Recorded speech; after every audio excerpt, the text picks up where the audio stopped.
Hi there, St Michael 71. I wanted to post a response, and I find the whole 500 character limit for text responses a little bit constraining, especially if you want to put up something that's a bit of a wordy reply. It just seems that you're in danger of ending up with this kind of dogleg that goes all over the place, and you end up with passages out of sequence and all sorts. So I thought it'd be easier if I went for a video response instead. Probably won't use the whole 10 minutes if we're lucky, but it just gives me a bit more leg room. So this video is in response to your text response to my text response to your video. Now I think I said in my text response that I disagree with your view that faith and science use the same method of discovery. And I stand by that. In my mind, science requires external, consistent evidence, and faith really just requires belief that something is true. And in fact, I know I'm coming back to the young earthers here, and I'm not doing it just to wind you up, but it's a really easy example, and I'm just too lazy to go and look for anything else. But the young earthers, these young earth Christians, they use the fossil record actually to justify their faith in the young earth, because they argue that the evidence is there to test their faith. So this is an example of not just faith in lack of evidence, but faith in spite of evidence to the contrary, which is exactly what I said before. I didn't at any point in my reply to you say that that all theists are young earth Christians. The fact that not all theists are Christians would make that statement completely untrue. What I did say was that if it comes down to believing in the 7-day Christian creation myth, or the scientific cosmological view, which one are you going to choose? Are you going to choose science, or are you going to choose faith? Because here you've got two stories that are absolutely mutually exclusive. There is no common ground, there is no overlap. If you pick the scientific view, then obviously, of course, that doesn't mean that you can't be a theist, and I didn't say that. What it means is that you can't then believe that the Christian Bible is the infallible word of God. And for a Christian not to believe in the Bible as truth is a new spin for me, because I've been operating under the assumption that the Bible is what provides the basis for that religious philosophy. So, far from that being a straw man argument, I actually think that it was a valid question for me to ask, and I still do. The straw man, in my view, is taking up this whole "you can't label all blah blah blah" sort of response, which I didn't say, and just isn't common sense anyway. If you want to see something recent on that, then it's actually worth going and have a look at Croesus Borg's recent posting, because he pretty much says exactly what I would say here. So I'm going to save my breath. If you want to know about it, just go and watch his video. So in this young earth example that I gave, it was just that. It was an example. It wasn't based on some narrow-minded, homogeneous view of theistic monoculture across the globe. And frankly, your implication that I'm that sheltered, I felt was just a little condescending, to say the least. I actually do have some knowledge of the world as it exists outside this tiny northwestern European island that I happen to live on.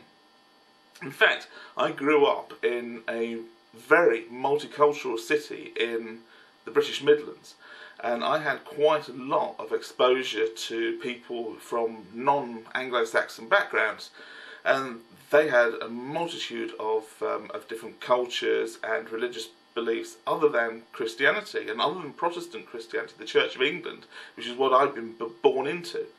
And it actually wasn't until I was in my 20s that I met the first person who actually believed in the Bible as complete truth. So I really do have plenty of experience of theists who don't take the Bible as the absolute word of God and don't take it at face value. And that really is one of the problems that I have with it. I mean, it's this cherry picking. You say in your response that you are a Catholic. Now, I don't really have that much exposure to Catholicism. I'm not a Catholic. I've never been that intimately involved with anybody who is a Catholic. I only know the bits about Catholicism that are kind of publicly available, I suppose, to non-Catholics.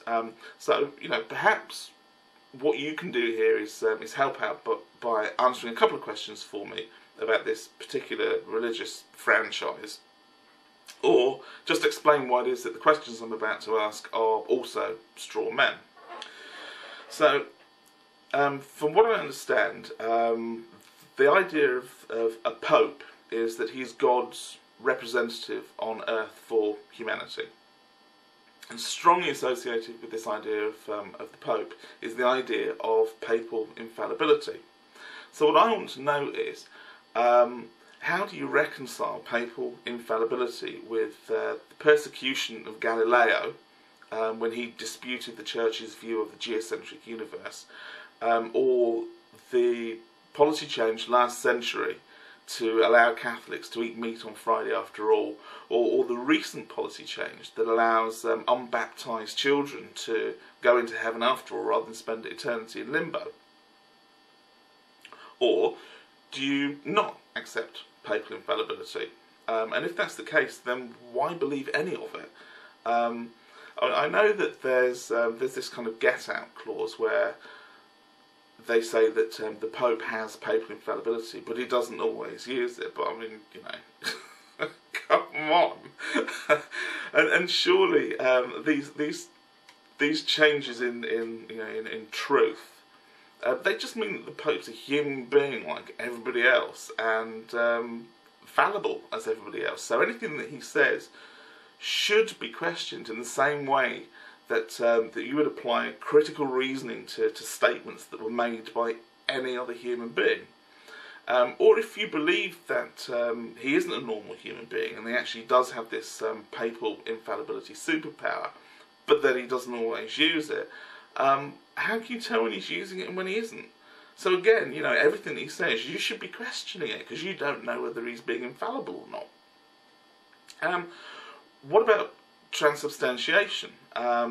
Is this just symbolic cannibalistic ritualism, or do you, like millions of Catholics across the globe, really believe that some kind of mystical transmutation of matter takes place inside your body to convert the wine and the wafer into divine flesh? You think this actually really is a physical transformation?